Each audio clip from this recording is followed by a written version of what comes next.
If you own an Australian company, the IRS doesn't just tax the money you take out of it. In a lot of cases, it can tax the company's profit as your personal income every single year, even if that money never left the business bank account. Australia rewards you for keeping profit inside your company. The US can penalize you for exactly the same thing. In this video, I'll walk through why that mismatch exists and a handful of moments where it catches company owners off guard. In Australia, a PTY Limited is a well-supported structure. There are real tax incentives for keeping profit inside the company rather than paying it all out immediately. But the IRS doesn't see an Australian company the way Australia does. It sees a foreign corporation unless an entity election can be made, and foreign corporations owned by Americans fall under a set of rules specifically designed to stop profit from sitting there tax deferred. If Americans own more than half of an Australian company, it's generally classified as controlled foreign corporation. And under rules introduced in 2017, the owner has to include their share of the company's profit on their personal US tax return every year, whether or not a single dollar was ever paid out to them. That's the core of it. A fully compliant, profitable Australian company can still generate a personal US tax bill for its American owner based purely on paper profit sitting in the business. Here's where it compounds, and the mechanics are worth spelling out with real numbers. Say your company earns $100 and pays $30 of Australian company tax, leaving $70 to pay you as a dividend. In Australia, you're actually taxed as if you'd received the full $100, but you also get a $30 credit, called a franking credit, for the tax your company already paid. That credit reduces your own tax bill dollar per dollar, so you're not paying twice for the same profit. The US does something very different. It only counts the $70 you actually receive as dividend income. It doesn't add the 30 back in. But here's the catch. It also doesn't give you any credit for the $30 of Australian company tax. It simply doesn't count in either direction. Taxing profits of foreign corporations are highly complex, so seeking professional help in understanding the rules is paramount. So the company profit can be taxed as personal income the year it's earned, and the Australian credit that protects you from double tax at home simply doesn't transfer across to your US return. Now, here's a trap that specifically catches older companies.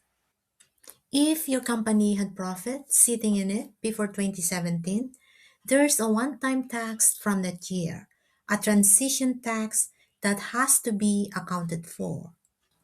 And here's the part that surprises people. If you're catching up on unfiled US taxes today, this isn't optional, and it doesn't just affect 2017. Catching up normally means looking at the last 3 years. But if this transition tax applies to your company, the catch up period stretches all the way back to 2017 itself, which for someone filing today could mean 9 years of returns instead of 3. And unlike taxpayers who filed on time back in 2017, people catching up later don't get the option to pay the transition tax in installments. It's due in full in one go. A lot of Australian family trusts use a PTY Limited purely as the trustee, an empty shell that just holds the role with no assets or activity of its own. The IRS doesn't have an exception for that. If you're a US person who directs or controls the trustee company, you can still be required to file a full information return for it every single year, even though it's genuinely just a nameplate on a filing cabinet. Missing that filing carries its own automatic penalty, separate from anything to do with the trust itself.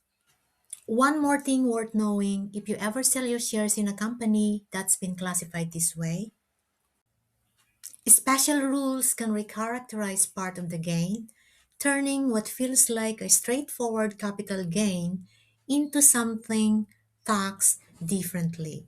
It's a fact specific calculation, not something to estimate from a general video.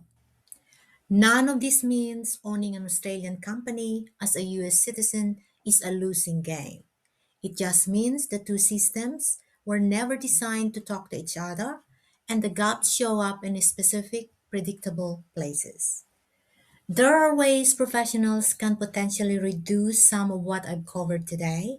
Elections around how the company is classified or how its profit is taxed, but they involve real trade offs and depend entirely on your company's specific numbers and structure.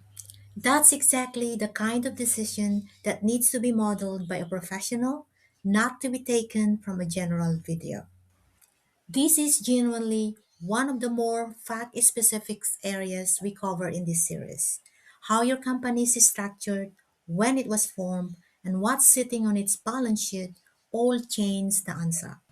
That makes it a poor fit for a generic checklist and a good fit for an actual professional review of your entity structure. If you want to talk through your specific entity structure, I offer a fixed fee entity structure clarity call, a scope conversation to identify which filing obligations likely apply to your company, not a full engagement. Link in the description.